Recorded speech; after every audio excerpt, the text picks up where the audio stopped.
Cloud engineer বা cloud engineer জবের জন্য মিনিমাম স্কিলস কি প্রয়োজন আছে? হ্যাঁ, তার জন্য মিনিমাম স্কিল যেটা লাগবে, যেটা আপনাকে ক্লাউড নলেজ থাকা দরকার। তার মধ্যে আমরা জানি মোস্ট ফেমাস যে কটা ক্লাউড আছে, যেমন এক হচ্ছে AWS, অ্যাজুর আর GCP। এই তিনটে ক্লাউডের নলেজ আপনাকে মাস্ট থাকতেই হবে, তাহলে আপনি নিজেকে ক্লাউড ইঞ্জিনিয়ার হিসাবে বা মাল্টি ক্লাউড ইঞ্জিনিয়ার হিসাবে বলতে পারেন।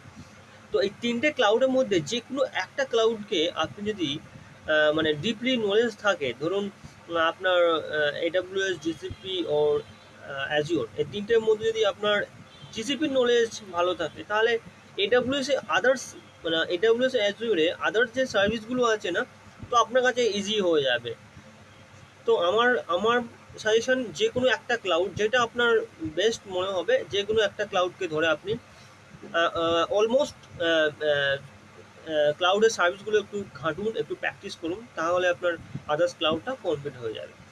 আর নেক্সট হচ্ছে আপনার ক্লাউড ইঞ্জিনিয়ারের জন্য আপনাকে ওএস এর মানে ওএস রিলেটেড নলেজ রাখতে হবে। এখানে ওএস বলতে মেনলি লিনাক্স জানা হেভি ইম্পর্টেন্ট, কারণ লিনাক্সটা এখানে মেনলি ইউজ হয়, কারণ সার্ভারে সার্ভারে সমস্ত ওএসই হচ্ছে লিনাক্স। তো সেজন্য সেন্টওয়েস, রেড হ্যাট, উবুন্টু, এইগুলোর কনফিগারেশন নলেজ থাকা দরকার। আর উইন্ডোজেও কীভাবে হোস্ট করবেন আইএস দিয়ে, বা উইন্ডোজে ডটনেটের প্রজেক্ট কীভাবে হোস্ট করবেন, সেই নলেজটা আপনার থাকা দরকার আছে।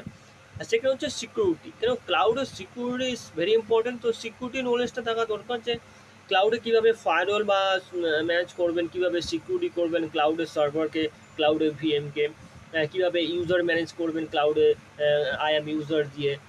এইটা থাকা দরকার, এই নলেজটা আপনাকে করতেই হবে। আর এর মধ্যে ক্লাউড ইঞ্জিনিয়ারিংয়ের জন্য বেসিক যেটা যদি টুল জানেন, যেমন ধরুন গিট বা গিট হাব আপনাকে জানা দরকার। আর এবার গিট হাব আর গিট দিয়ে আপনি ইজিলি সিআইসিডিও করতে পারবেন। যেমন ধরুন গিট হাব অ্যাকশন দিয়ে আপনি সিআইসিডি সেট আপ করতে পারবেন ওয়াইমেল ফাইল টাইপ করে। আর আপনি গিট ল্যাব দিয়েও করতে পারবেন, গিট ল্যাব সিআই দিয়ে আপনি সিআইসিডি পাইপলাইন সেট করতে পারবেন। তো এইগুলো জানলে আপনার অ্যাডভান্স লেভেলে আপনি ক্লাউড ইঞ্জিনিয়ার নলেজ হবে।